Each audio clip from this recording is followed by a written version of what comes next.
Hey everyone, welcome to my Blu-ray DVD update for the month of May 2016. So let's go ahead and get right into this. Picked up quite a few titles. Just look at this pile. Not a lot of Blu-rays, but quite a few DVDs. Towards the beginning of the month, I found a video online from Zara who is a great YouTuber. I highly recommend you go check out his channel. His videos are always very informative. But he did a video talking about how a lot of the Region 1 Doctor Who DVDs are going out of print. And, you know, once they're out of print, they're gone. So, I mean, and the prices are going to continue going up. They're already, the ones that are out of print now, some of them are around like 80. People print them up on Amazon for $100. It's getting pretty ridiculous. But he did this video, and it kind of jump-started me into picking up DVDs again, because I've really been slacking as of late. So I kind of went more with the more affordable ones than some of the ones that are already out of print. So first up, we have the Ribose Operation, and this story actually kicks off Season 16, where the Doctor and his new companion, Romana, have to go in search of the key to time and keep it away from the Black Guardian. Now, this story is written by Robert Holmes, and usually Robert Holmes, fans associate him with some of the better Doctor Who stories, that he's a really good writer. And there are some interesting ideas that play in this, but I found this story kind of dull and boring. But, you know, still glad to have it. And definitely has some nice special features on there as well.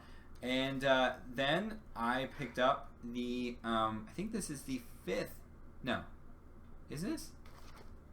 No, I can't remember what part of the Key to Time this is. It might be third. I think it's the third part. But it's the Stones of Blood. This is actually the 100th Doctor Who story. And this was an interesting story. And there are some definite horror elements to it that I don't think got pushed far enough, but it was still a pretty cool story. And then we have the Armageddon Factor. This finishes up the Key to Time story arc, and again, this one was all right. It was kind of dull in parts, but still an alright story, but a ton of special features on this. This is a 6-part story, so it's a 2-disc set, and really excited to check out some of these special features. Then we have William Hartnell's story, and I like this story. It is Planet of the Giants. Yeah, not a lot happens in this story. There's much more talking than there is action in it.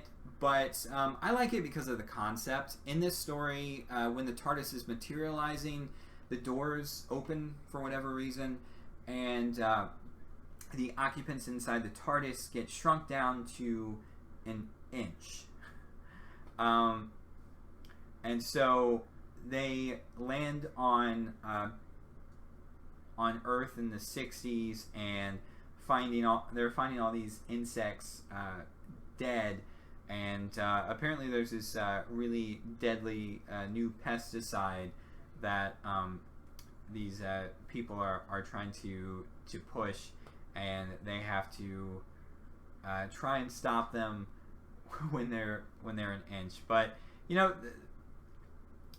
as far as the story goes, it is pretty interesting. As I said, not much happens in it. It's more talking, but I really enjoy the props in this. A lot of the props that they made to convey that the actors were actually 1 inch, I thought were really well done, especially for the time period. But yeah, I mean, if anything, that's one of the reasons to check this out. I think I picked this one up for maybe around $12, but again, pretty good deal on that. Very happy to add that to the collection. Then I got another William Hartnell one. And that is the Space Museum and the Chase. Space Museum is I'm about halfway through the Space Museum right now, and it's interesting, the concept that they came in there with jumping a time track, but I don't necessarily quite understand it, and it doesn't really make too much sense to me. And as far as the chase, I've seen it before. It has been a while. Of course, the chase is the last episode for Barbara and Ian as companions, and it introduces Steven as a companion. But yeah, the chase is supposed to be kind of a humorous story with the Daleks chasing the Doctor and his companions through time, and it's all right. I'm gonna check it out again, but it's not the best story.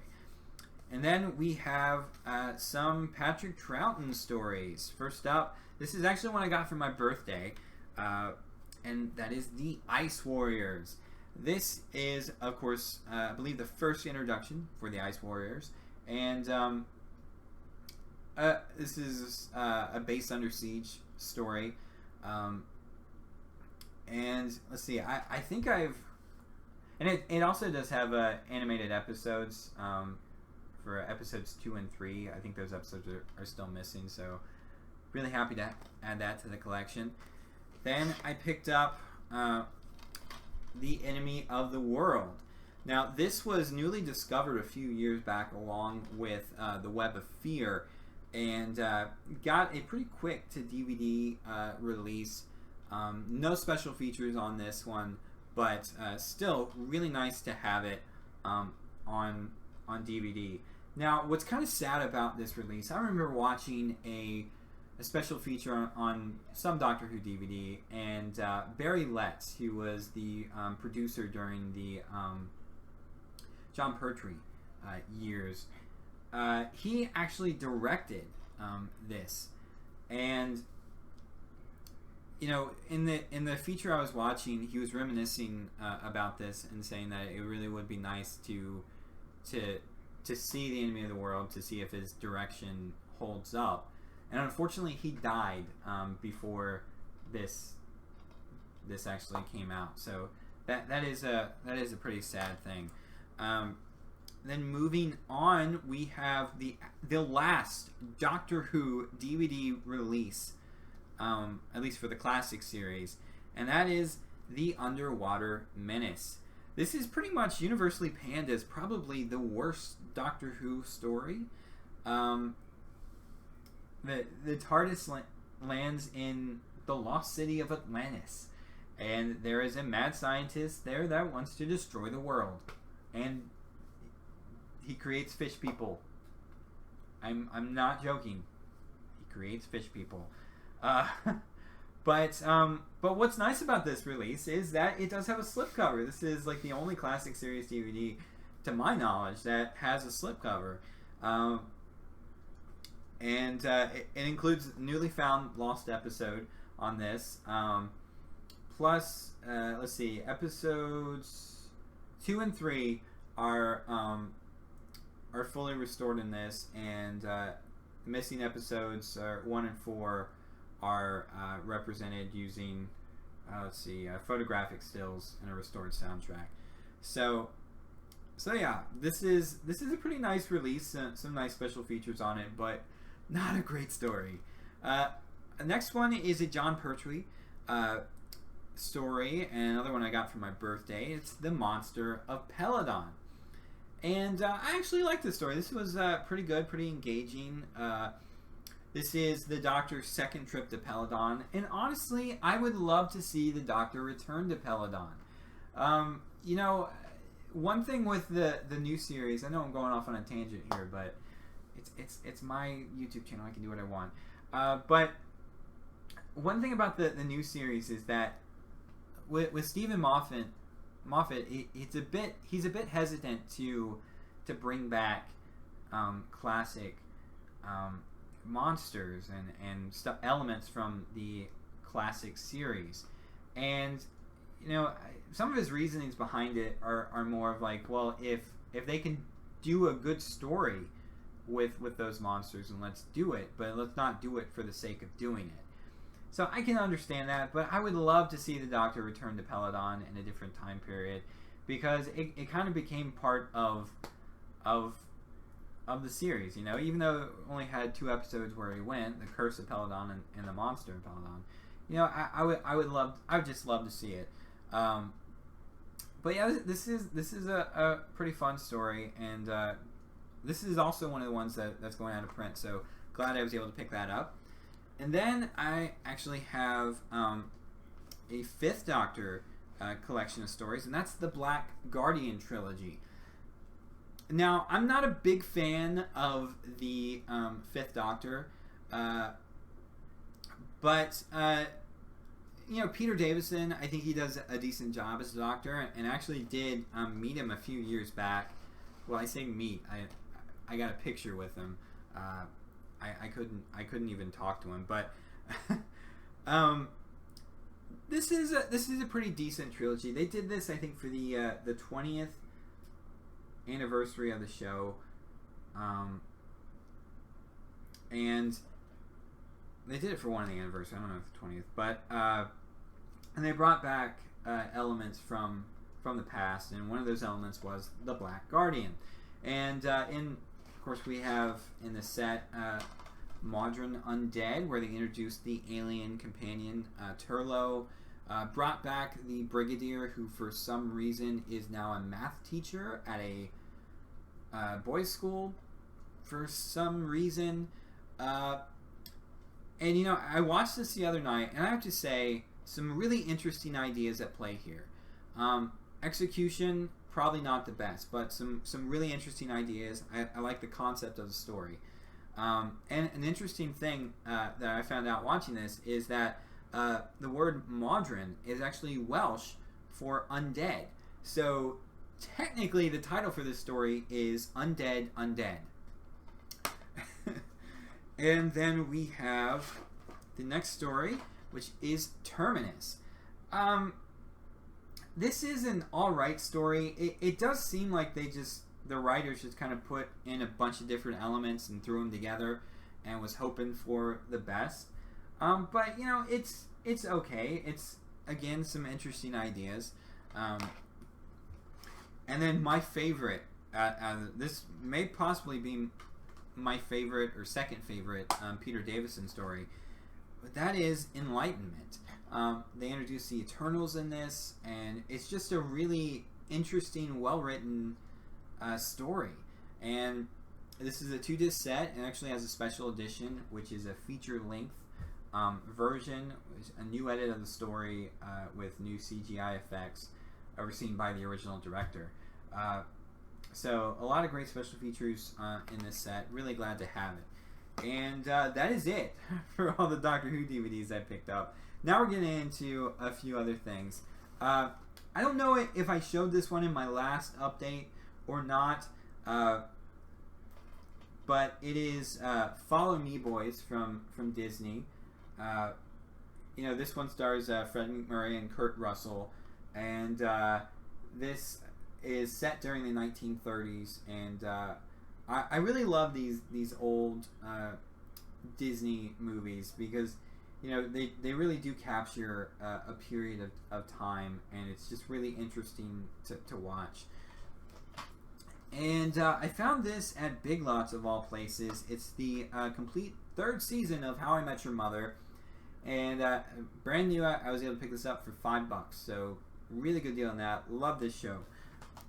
Now we've got another BBC set.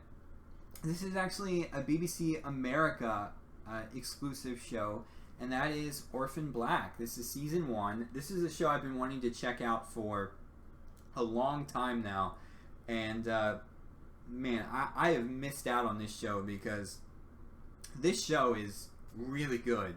The story is really interesting about clones, and I mean the main actress in this, I'm probably gonna mess up her name, but Tatiana Maslany. She actually plays, I think, about 8 different characters in this show, but it's just really interesting. There are twists and turns in it, and just a really good show. I really enjoyed it, and I'm really wanting to pick up the next seasons just to see what happens in it. But a really cool show. Next, I picked up the collector's edition of Manhunter from Scream Factory. This is actually my first Scream Factory Blu-ray, and pretty impressed by it. In case you don't know, Manhunter is actually the very first adaptation of a, I think it's Thomas Harris book. Yeah, and this is an adaptation of Red Dragon. This is the first. This also features the first on-screen appearance of Hannibal Lecter, played by Brian Cox, and pretty good movie. Pretty good movie. I think I'm going to do a review on this at some point, but it's a 2-disc set, has the theatrical version and the director's cut, but really nice, really nice. Then I found a couple Blu-rays at Target that were about, I think, $4 each, and had to pick them up. You know, I'm not a big horror movie guy, but I really do enjoy the Sam Raimi, Bruce Campbell, Evil Dead movies. So I picked up Evil Dead 2, and because this seems like it has quite a few special features, and it was just $4. This is the 25th anniversary edition, and what makes Evil Dead 2 kind of funny is that it basically has the same plot as the original Evil Dead. It was like, hey, we've got a bigger budget, we're going to put a little bit of comedy in this one, but it's basically the same story. But in that respect, you can say this is the better film. That being said, I haven't seen it in a while, so I may put this in at some point in the next few weeks. But again, $4, really good deal. And then I picked up Romeo and Juliet. This features Leonardo DiCaprio and Claire Danes. And I remember actually watching this in high school, and so I figured $4, why not pick it up? Pretty good movie. And then I found this at Best Buy. It's actually I didn't know they were coming out with this, but it's the 20th anniversary edition of Independence Day, and this was only $10, and it has an all new transfer on it. Plus a new 30-minute documentary. So I haven't watched this to see how good the picture quality is yet, but definitely will soon. But yeah, guys, that is it for my Blu-ray update for the month of May. As always, like the video, share it, subscribe. Definitely tell me in the comments below what you guys picked up this month. Till next time.